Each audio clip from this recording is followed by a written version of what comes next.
been waa la sheegaa balse beenaha aad sheegaysa waxaa wanaagsan inay yihiin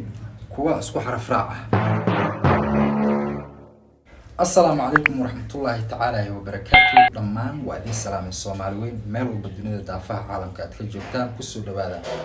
Qareen Media Production. waxaan filayaa inaad caafimaad qabtaan sidaan u caafimaad qaba weliba aan filayo in waqtigiina uu yahay idinku wacan yahay oo aad u fiican tihiin bashbash iyo barwaaqo aad ku jirtiin ayaan idin rajeynayaa insha Allah tacaala. bal ku soo dhawaada qodobka ugu horeeya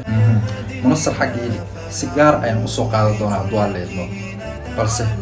hadda waxaa taagan generaalka sheego ayaa waxaa la rabaa in loo soo riixo fuusta ah arday ayuu laayay. Soomaalidu sideedaba markay rabaan inay been ay sheegaan waxay sameeyaan hadallo isku xaraf raac ah ay dhisaan. waxaa suurtagali waasay beentii hore oo ahayd lacag madow ayuu sameeyaa iyo mobile ayuu dhacaa labadaas way isfuri waayeen macnaha maba ahanba isku xaraf raac. sidaas darteed hadda waxaa la soo aas-aasay doonayaa in lagu geeyo ama lagu hor istaajiyo maxkamad ah arday ayuu laayay. afayeenka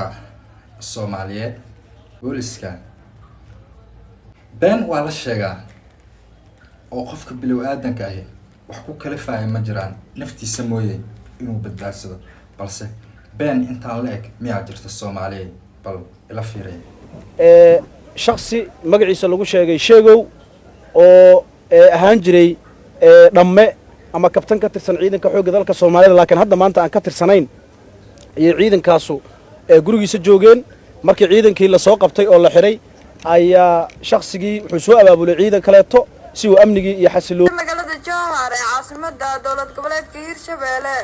lagu caleemo saaray ex Cornel Sheego Axmed Cali oo madaxweynaha dowladda federaalka Soomaaliya Xasan Sheekh Maxamuud u dalaasiyay janannimo waxaana munaasabada caleemo saarka ka soo qayb galay saraakiil ka socotay dowladda federaalka Soomaaliya kuwa dowlad goboleedka Hirshabelle iyo saraakiil marka maxaa diidayo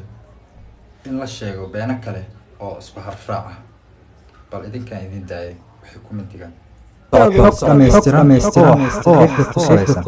kala soco channelkayga kamid ah channelkayga inaad soo leegareysaan waa dhiirigelin